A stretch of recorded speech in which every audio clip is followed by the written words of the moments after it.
What is up, guys? And welcome to today's episode. We're going to be going over some buy lows for the 2024 Dynasty offseason. If you haven't tuned in yet, I'm Sam. I'm here to help you win your league. What can you do to help me? Please follow, subscribe, like the video, share it around. Honestly, anything you can do to help. I just started doing this, so I'm really just trying to gain as much traction as I can. So I can help you guys out. So today, buy lows for the off season. I'm going to give you a list of 4 players I like in dynasty leagues and some potential trade options for you if you are trying to go get those players. So first off for today, we're going to talk about Christian Kirk, wide receiver 36 on KTC. Keep trade cut if you haven't used that site before. Why Christian Kirk? I mean, honestly, for me, Christian Kirk is just an insane value right now. He's basically a solid wide receiver too, and has been since he joined the Jaguars. I think people are just forgetting because he missed some games late in the offseason. Maybe they're unsure about Calvin Ridley moving forward. But with both players on the Jaguars, Christian Kirk really did operate as the one on that team anyway. So even them adding someone or bringing Ridley back really does not scare me. I just think at wide receiver 36, that is a very good value that you could get to be your wide receiver 3 on a dynasty team. And probably for just the next couple years, Kirk's still under contract with the Jaguars, right? So what are a couple options to go attack and get Christian Kirk? First off, how about Christian Watson, right? He has some great talent, but I think just how clustered up those wide receivers are in Green Bay. I think Christian Watson may be able to get this done if the Christian Kirk corner is rebuilding a little bit or really just searching for a little more upside.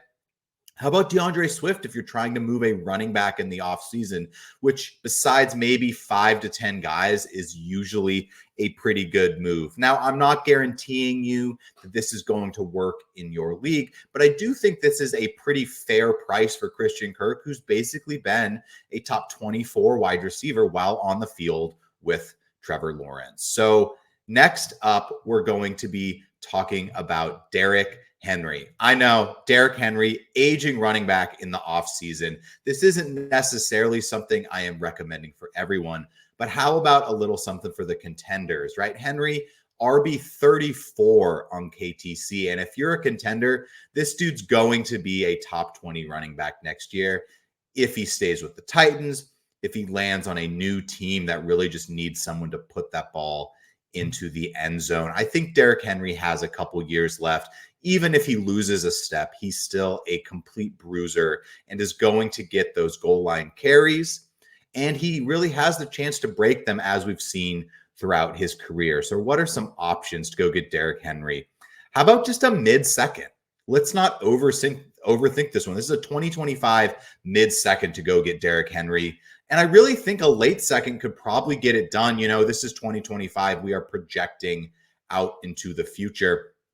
If Derrick Henry is on a team that is not trying to compete next year, they are looking to move him. And the earlier you can get Derrick Henry, that is the easier and cheaper he probably is going to be. His price will go up when he signs with a new team or he comes back to Tennessee, which are his only 2 options. And if you're trying to buy him next year during the season or closer to the season, let's say August, I have a feeling his price is going to go up as his points are going to start to mean something. So next up, we're going to go a wide receiver I really like, and he's wide receiver 50 right now on KTC.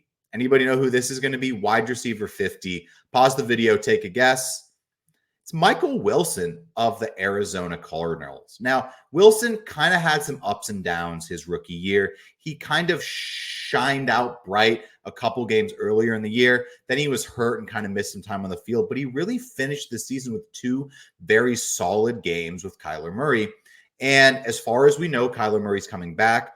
Obviously, Trey McBride looks like an absolute stud. And most people are projecting the Cardinals to add a wide receiver in the draft, whether that be Harrison, Malik Neighbors, Romeo Dunze. Doesn't really matter. I think Wilson is really going to settle into that wide receiver 2 role.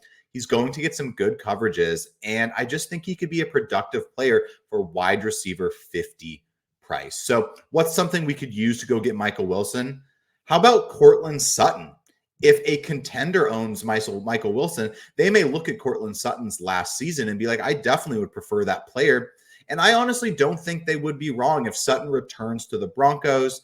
I don't see why not a contender rebuilder could make this deal and really just have it be a win-win for both sides. You know, sometimes in Dynasty, it really is just about finding the correct trading partner and going and getting your player. And last up for today, we're going to be talking about a tight end. Now, tight end was tough. I like a lot of the elite tight ends. It's kind of hard to find a lesser tight end that's someone I would actually be wanting to attack and go trade for.